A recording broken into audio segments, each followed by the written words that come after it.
All right, what's good? Welcome to Basketball Society's Game 4 preview for the 2017 NBA Finals. We got Golden State up 3-0, potentially the last game of the NBA season. Um, Fish, I'll start with that. Do you think tonight is our last night of NBA basketball for the season? Is this the end? I do. I think this is gonna be the last game. Is it? That's just how it's going to be? I mean, game three was like, yo, that crushed Cleveland's spirit. Like it really feels like that Golden State came in to the one game that I thought Cleveland was gonna take. I thought, game three, they're back on their home court. They have some revenge that they need to take care of. They're ready to give the home fans what they want. I mean, they threw everything at the Warriors too. And so I thought game three was gonna be the one.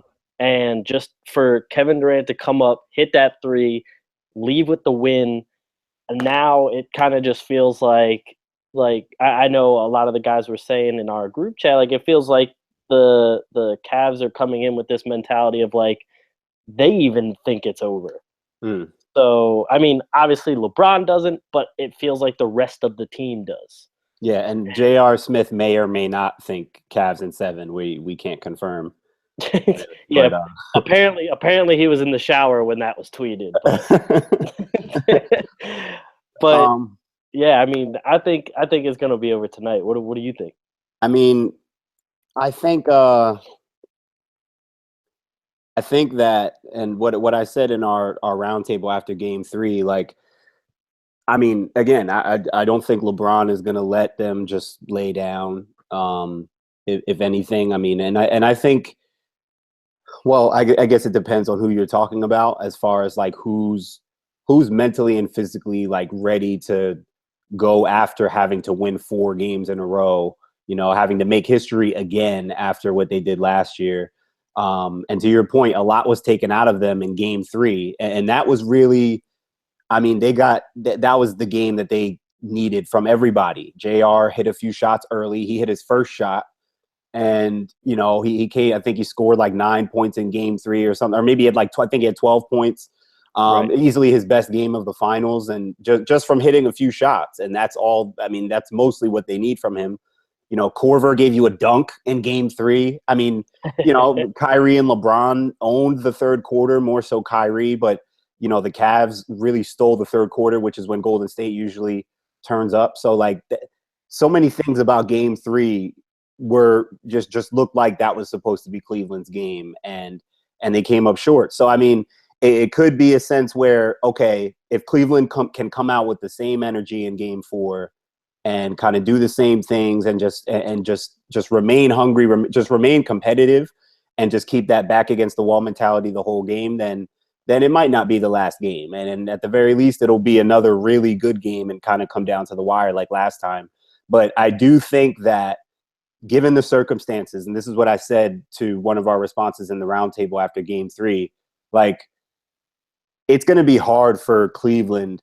Like, if Golden State goes on their usual runs, like if they're looking the same way they've looked through the first 3 games, it's going to be that much harder for Cleveland to like dig deep and respond, because it's even more demoralizing when you remember, like, dang, like, 10-0 run, like, dang, they busted our ass. And then it's like, well, we're down 3-0. Like, they've been busting our ass. So like, maybe we ought to just lie down and like, maybe this is just too much for us. So, and even if they're trying to stay competitive, it's just going to be even harder to like dig deep and be able to respond when Golden State goes on runs tonight. So that's the only thing I'm looking for from Cleveland, is like, how defeated are you going to be throughout the game? How resilient can you be in this game when if you just lie down, you could be on vacation tomorrow, and that's just the reality of it. So Right. LeBron's going to compete. Kyrie, I mean, there's no way these guys won't compete. I'm just watching for body language and responses when Golden State does go on runs. Right. And I agree that it really comes down to like how they respond to those kind of runs, but it also comes from like we've seen them themselves go on like an 11-0 run, and then they're only up by 3. Yeah. Like they go on these crazy offensive runs. They even get some turnovers, and they were like we said, they're throwing everything at the Warriors. They're looking good, and they go into halftime like still it's only a single digit deficit. And we look and we think like, wow, the Cavs played really well, and they're only up 5, they're only up 4, whatever it may be. And so when, especially at home, like when you're on your own floor and these guys are coming in and they're hitting an 11-0 run to end the game and win it. That just takes the wind right out of any kind of momentum that you had. It takes the momentum out of the fans as well, because all of the fans are thinking, hey, we might be able to win this one game. And now you come to game 4, a bunch of Cavs fans are already like, okay, this is over.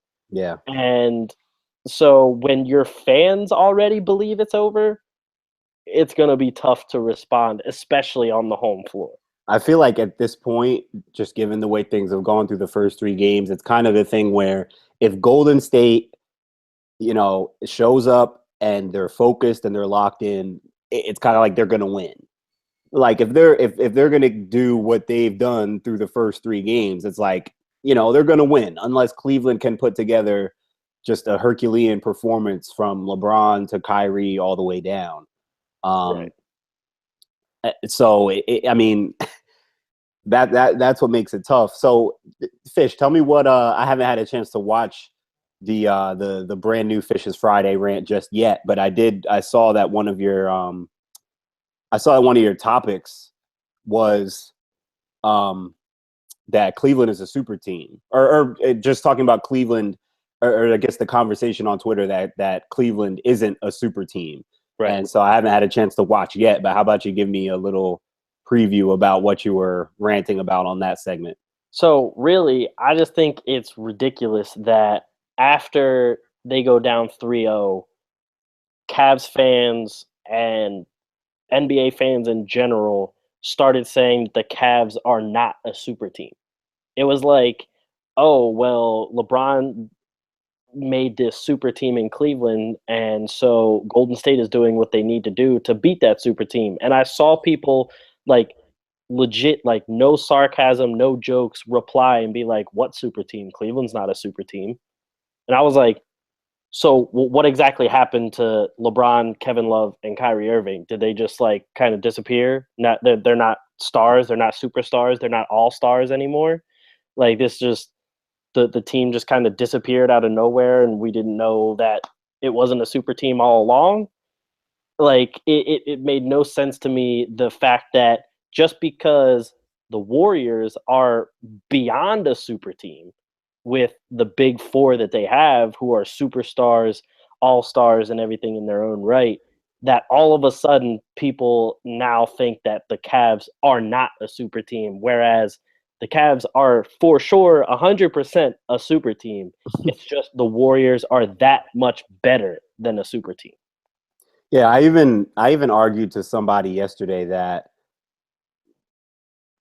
Golden State wasn't really a super team before they got KD. Like they were from the standpoint of they won 73 games. They were playing just insane level basketball. But on paper, their big 3 before KD was Steph, Clay, Draymond. And what made them a super team was, one, the only things that made them a super team before was, one, I mean, their insane level of shooting, obviously.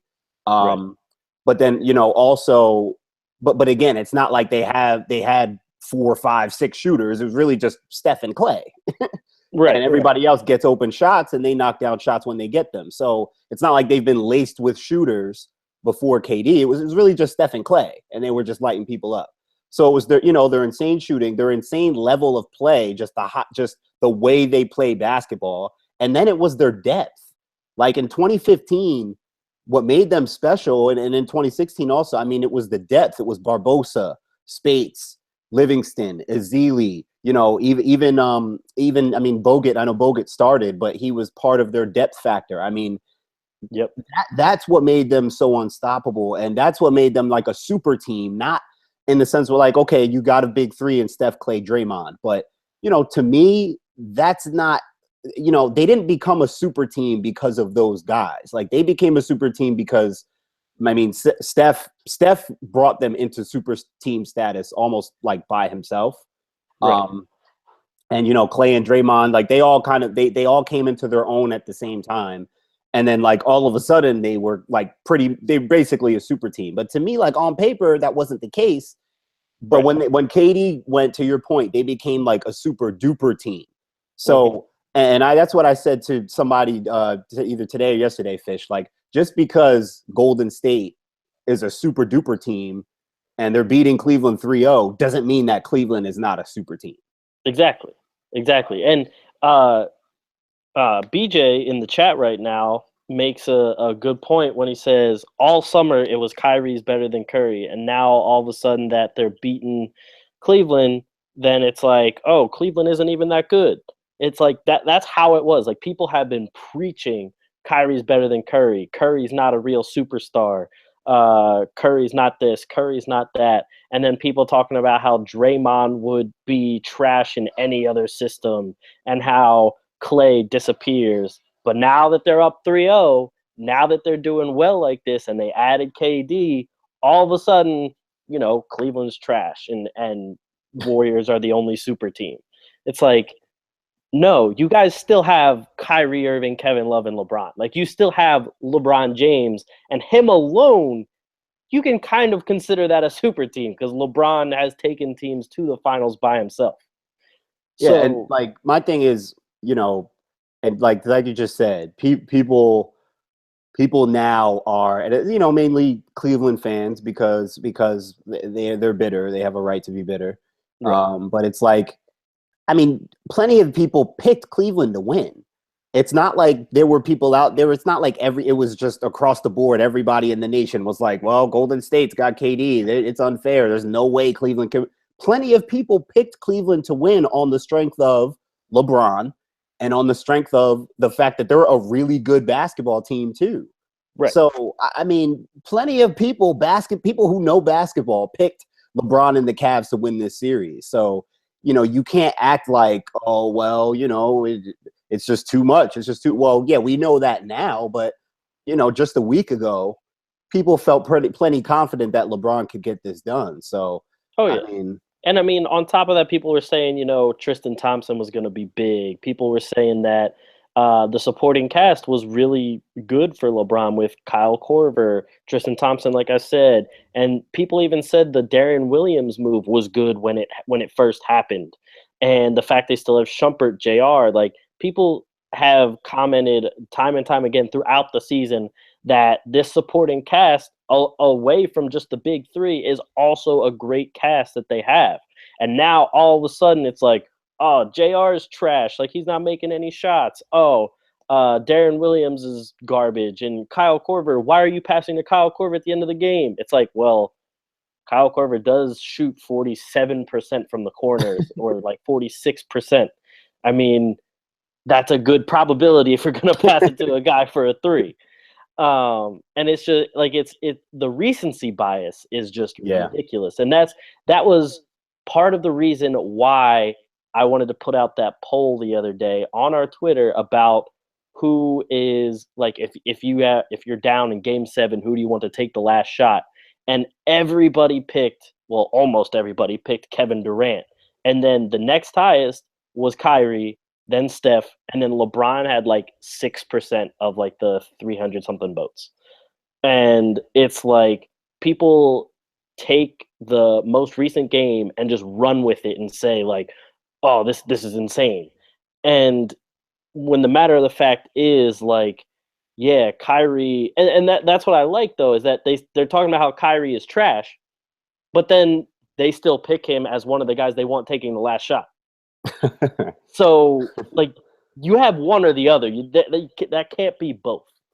Yeah, and I'll say this too, like just on Golden State, like, and the reason why, it's not that on paper this matchup is pretty evenly matched. I mean, coming into this matchup, we were all really excited about the cross matches between LeBron and KD, Kyrie, Steph. You know, Clay probably outweighs J.R. Smith in overall, and Kevin Love and Draymond Green, you can kind of argue, balance each other out, just like the other major matchups as far as like the big three. And everybody was excited for these individual matchups because it's pretty evenly matched. Again, you've got super team against super team. So, you've got super crafty point guard against super crafty point guard, the two best players in the world in LeBron and KD. Right. And obviously through the first three games of the finals, it's extremely lopsided. But and here's why. I mean, it's not just because, well, they've got KD. Well, because again, it's not like Golden State is that much more talented than Cleveland. I don't see this, I don't see this as a talent thing. I just think this is literally the product of two completely contrasting styles of basketball. Right. With obviously with KD in there, like the way Golden State plays is magnified because you have KD out there.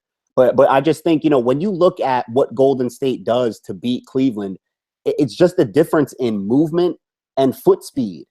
Like Kevin Love is able to be effective, in moments of the game. So is Kyrie Irving.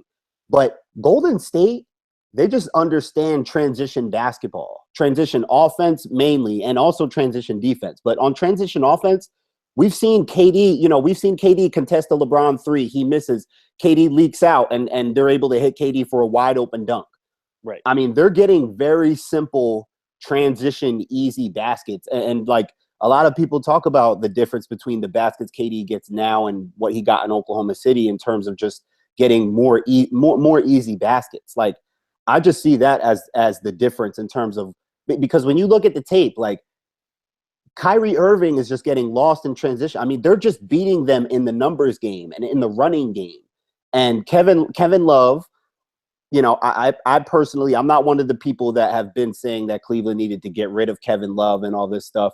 But, we thought Kevin Love was going to have a hard time with Draymond Green over the last 2 years in this series. With Right. Kevin Durant, and that's what I said before game one when we did our hangout and previewed it. Durant has changed the whole complexion of this series, and we're seeing it come to fruition now. But I really felt like that was the case because Draymond Green is one thing as far as like a mismatch for Kevin Love having to deal with getting up and down the floor.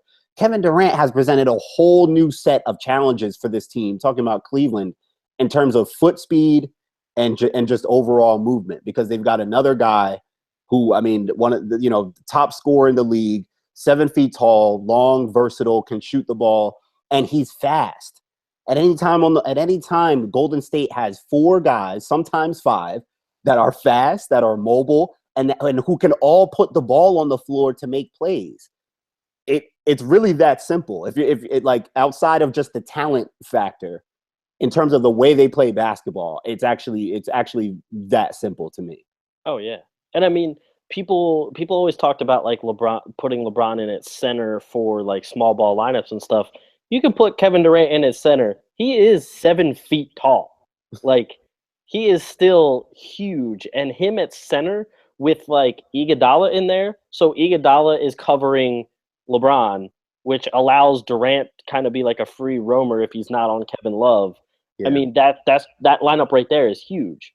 But one thing I did want to say, and I do want to talk about BJ's question about Curry's health, but like you were saying about how a lot of it is a product of the system and how the Warriors play. I've been thinking about this like since the last game. I wholeheartedly believe that this series would be a closer series if Spoelstra was their head coach. If Spoelstra was the Cavs head coach. Correct. Wow. And I think it plays to, because when you look at what Spoelstra did with the Heat, and I know everyone says like LeBron's pretty much the coach whenever he's right. With whatever team he's at, but right. a lot of that was also LeBron matured in Miami. when LeBron and Wade went to their first finals together, and they were kind of like happy-go-lucky. Oh, we're gonna go all the way to the finals and we're gonna win. We're with this dominant team, whatever. That was when they kind of cowboyed it. They just did whatever they really wanted to do and kind of did the offense on the fly. But then after losing that finals, you could tell the next year they were more focused. They were running more offensive schemes, and Spoelstra was more had more of a hand in it. So now with a guy like Lou, that you can tell that like Lou doesn't really do much in game. Lou he'll do the substitutions for everyone like but LeBron, and he might call like an inbound play here or there. But really, when it comes down to it, I don't see Lou doing all that much when it comes to in-game tactics. And I think I saw more of that from Spoelstra. And when I watch the Heat team compared to this Cavs team, I see more of a semblance of some kind of offensive scheme, some kind of offensive game plan in Miami, more so than I do in Cleveland. Because with Cleveland, like a lot of people said, when LeBron goes out, Cleveland resorts to some kind of playground basketball with Kyrie doing it all. Whereas if LeBron went out in Miami, well, yeah, you do have Wade, who is definitely on a higher pedestal than Kyrie, but at the same time, they were still running plays. They were still doing things to get other guys open, not just say, all right, Dwayne, go do you and get us a bucket. They were running plays for other guys like Shane Battier. Right. The focus on execution. Exactly. And now it's kind of like if LeBron isn't running the show, it's kind of, okay, give it to Kyrie, let him get a bucket. Give it to or put Kevin Love in the corner, Kyrie drive and kick it out to him if he's open. And that's really all there is to it. So with a team like Golden State, who on top of being the best offensive team is also the best defensive team in the league, they're going to figure that out. And then, like you said, they are really, really good in transition offense. So knowing what they're going to do, knowing what the Cavs are going to do on offense and using that defense to go into their transition offense, it's exactly how they're getting all those easy buckets. Yeah. I mean, it's tough for Cleveland because I've been critical of the LeBron factor, how I call it. For I guess I first kind of saw it happening in Miami. I just think a lot of times we think that LeBron and to me he's the best all around player of all time, the most versatile player of all time, and probably the best just overall playmaker of all time. So people feel that way too. Some people feel he's just the best player of all time, period. So I just think it becomes really easy a lot of times for, teams with LeBron on them. You rely on LeBron so much to do so much for you because he's able to, because that's who he is. He's a walking triple-double. He can score you, assist you, rebound you. I mean, he'll give you everything.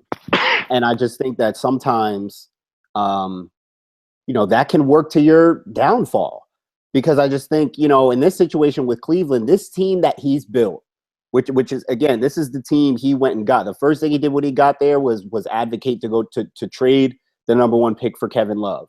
He advocated for J.R. Smith and Iman Shumpert coming from New York. Even moves like the Channing Frye move, the Kyle Korver move, even getting Bogut this year. People joke about LeBron being the GM, but it's just the thing where he has a hand. He's had a hand in rebuilding this franchise the way that he wanted it. He wanted Kevin Love. He wanted these guys because this is the kind of team that he felt he needed to get back to, where he wanted to be in the NBA Finals. Right. And this team is again, it's still a super team. They're still very talented. I just think, I think it's a double-edged sword in some senses, because LeBron's teammates have gotten a lot of flack during the finals, as they should, because they're not stepping up. But, I mean, how much of that do we put all of the blame on them? Like, because LeBron, again, is supposed to be the ultimate playmaker, the ultimate make your teammates better. So why aren't his teammates perform? I mean, do we just knock them because they're just, not making shots? I don't think they're getting a whole lot of open looks. I don't see them creating too many things for each other where it's like they're getting easy chances, easy opportunities. I saw a stat today. I think it came from Mark Stein on ESPN. He tweeted it just a few hours ago. LeBron and Kyrie combined have a total of like 850 dribbles so far in the finals. I think it's 850. Steph and KD are at 400 dribbles. Wow. And back to my point about the contrast of styles, that says it all right there. Because again, you've got, and especially, Kyrie, because we all know Kyrie is most effective and most relevant when he's getting busy and he's scoring the basketball. And right. LeBron, again, having to do so much dictating with the ball. I'll circle back to LeBron's comment during the season. He was talking about they needed another playmaker all season. Mm-hmm. And some people thought that getting Derrick Williams was kind of a response to that request. But, now LeBron's going to have to amp that up because as talented as this team is, they just need more playmakers. I don't think it's necessarily about, going out and trying to recruit Paul George or Melo or trying to get like another star. Sure, that'd be sexy as hell. But I'm just saying just guys that can put the ball on the floor, guys who understand movement and who can put it on the floor and just get themselves, to the basket. Doesn't have to be a Paul George. It can be a Rodney Stuckey. It can be, it doesn't have to be someone high profile. A George Hill, someone who understands pace, who understands poise, and is able to put the ball on the floor and create. Because the downfall of this series right now is the fact that the only two guys who consistently create off the dribble are LeBron and Kyrie. And that versus the 4 to 7 guys on Golden State side who can do that at a high level. Right. And so along with that point, I want to ask you what BJ is asking us here. Do you think that Cleveland needs a major roster overhaul to change this outcome next season?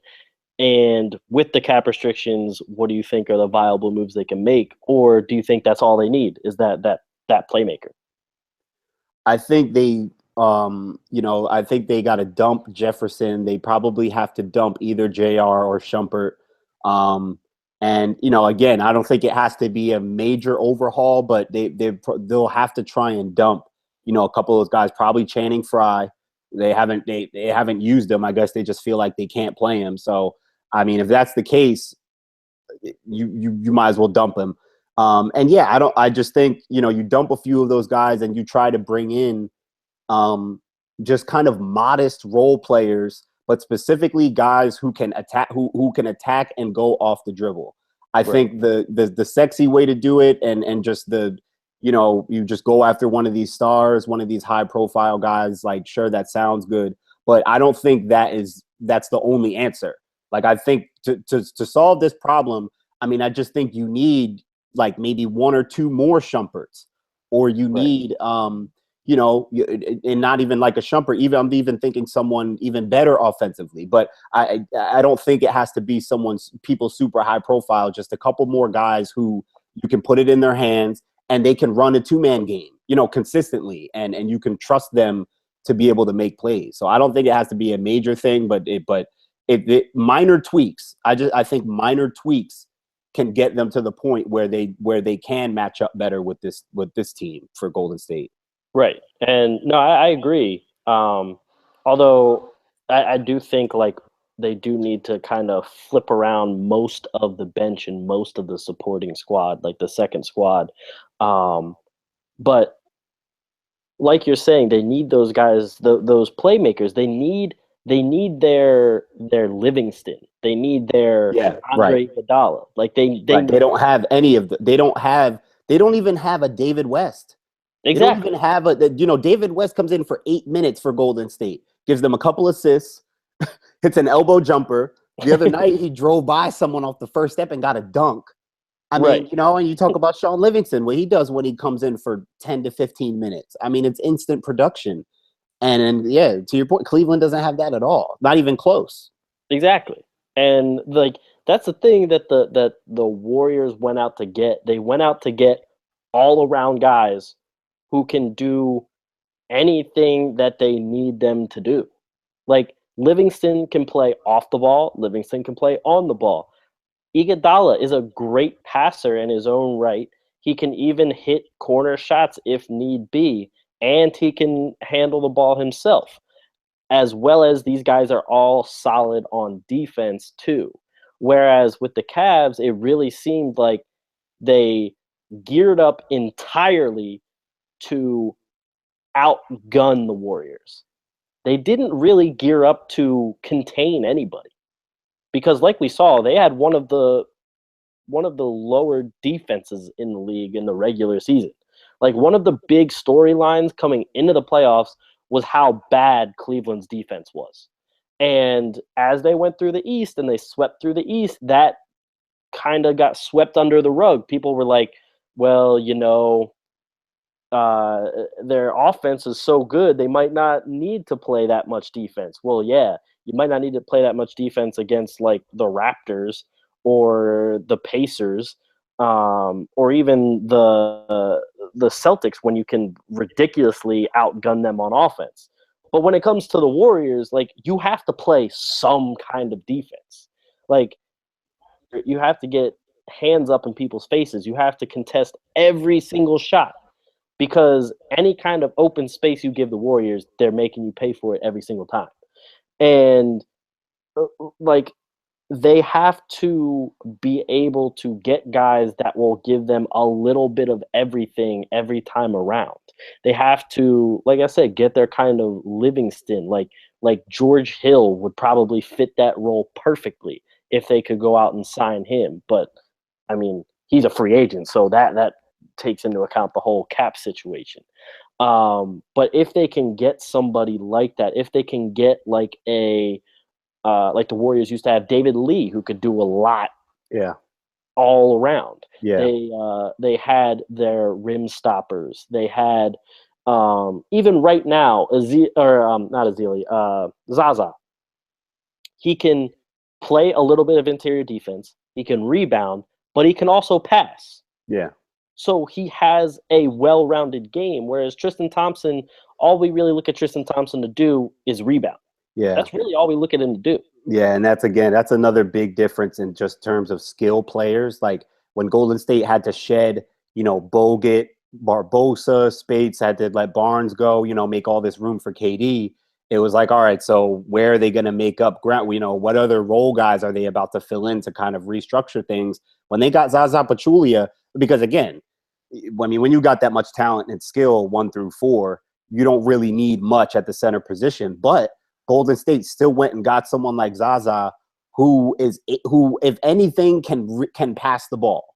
Like Right. He's like an annoying kind of, rough kind of player. So you like that because he'll bring some toughness, some physicality. He's an undersized big, but what does that matter? I mean, everybody's undersized these days. Right. And he can pass the ball. So as a skill player, he still fits in your offense. I think up to this point, we've seen Tristan Thompson be so impactful for Cleveland. And there's, he's been a huge part of who they are. He's a big reason why they won last year. There's no question.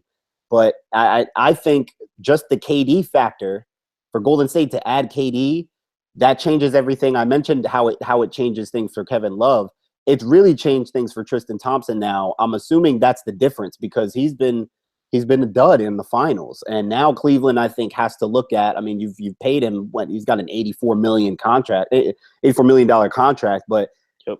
Now you have to look back and say, like, okay, do we need a skill center? And that's kind of circling back to what I said about LeBron. Like, LeBron is so good that sometimes I think, they think they don't need anybody that, they kind of just need a scrappy guy like Tristan Thompson as your center. You don't really need anybody who can like score at center, just somebody who's going to do the dirty work. Because, LeBron is going to do a lot. LeBron will take care of, rebounding and scoring. We got Kyrie, we got Kevin Love. We don't really need like a skill guy at center. And but again, they went and got Andrew Bogut. Like, let's not forget. I mean, they made a move to get a skilled guy at center, and he got hurt like 15 seconds into his debut in Cleveland. So, I mean, they did make a move to try and kind of upgrade their skill level at the position, and it unfortunately it backfired for them. So you got to look at just the skill element too. Right. And I mean, I feel like that's what they also had in mind when they first got Channing Frye, is they had in mind, the big man that can space the floor, one that can also fit in the flow of the offense and also get the ball moving. But like you said, they're not even playing him. Like I don't even understand why, if Tristan Thompson is putting up this dud right now, like how bad he's been playing, why not throw Channing Frye in there and see what you get? Like, why not throw him in there and see if your offense is any better with moving the ball around the perimeter with Channing Frye? Yeah. That's what brings me back to my observation with Lou compared to Spoelstra. Like, I feel like at that point in time, Spoelstra would be like, this isn't working. Let's try something else. We have a guy who can space the floor. Why not try it out? Because, I mean, like we said, they could possibly be swept tonight. Like, what do you have to lose? Maybe, I mean, it may come down to maybe an emptying the bench kind of thing tonight. I think we saw Dante Jones get in the game at some point in Game 3. I would expect to see Frye. I would almost kind of expect just a full overhaul of just trying everything, especially if, I mean, it may take that just to keep things afloat. If they lose control, if things get out of hand, there's nothing really to do.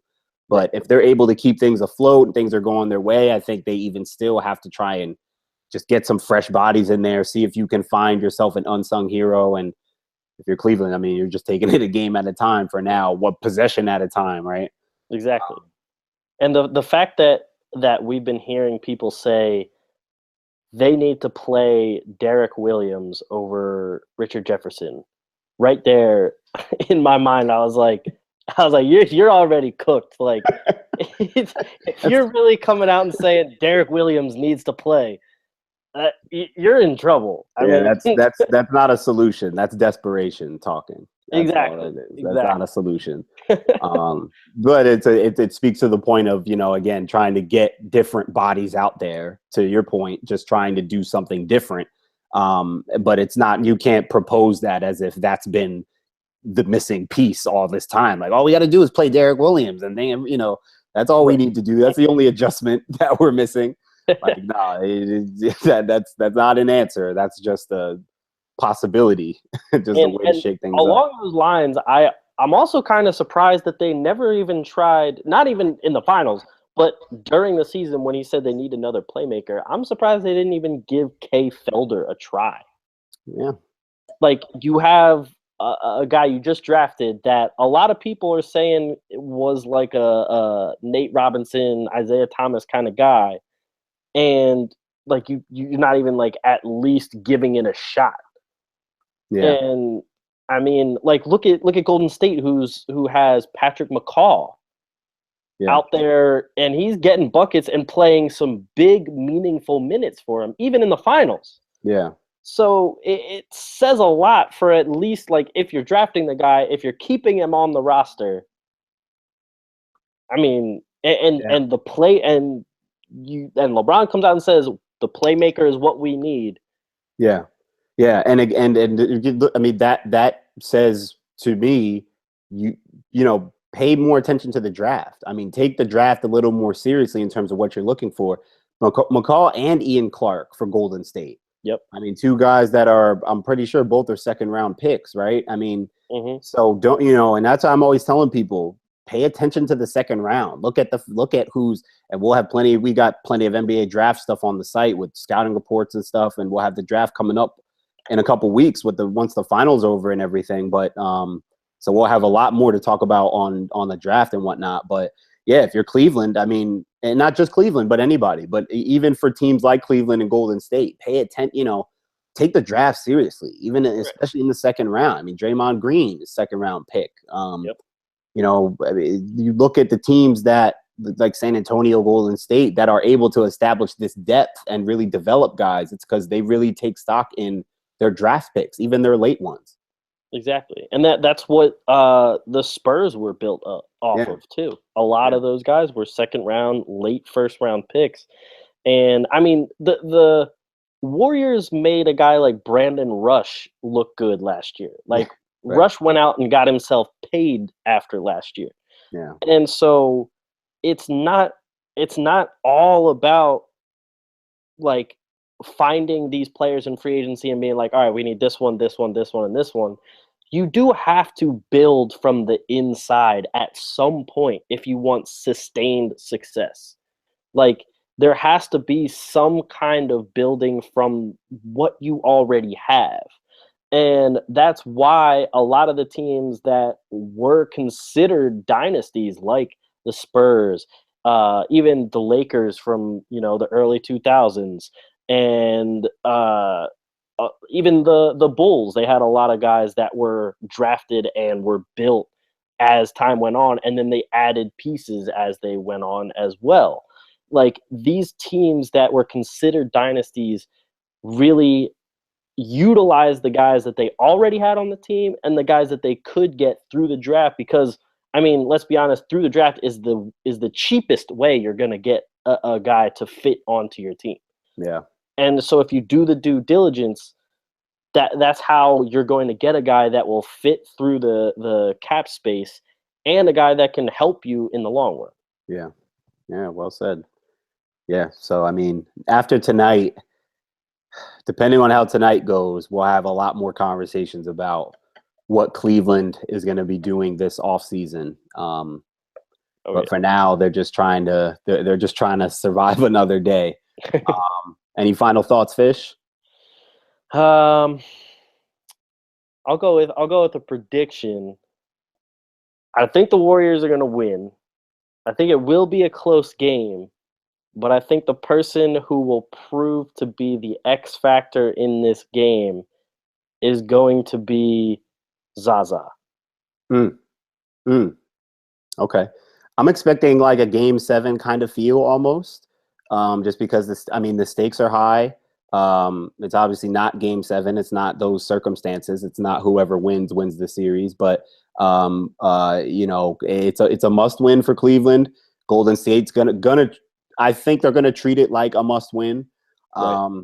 And I expect both teams really coming out, really trying to get this game. If I'm looking at an X factor,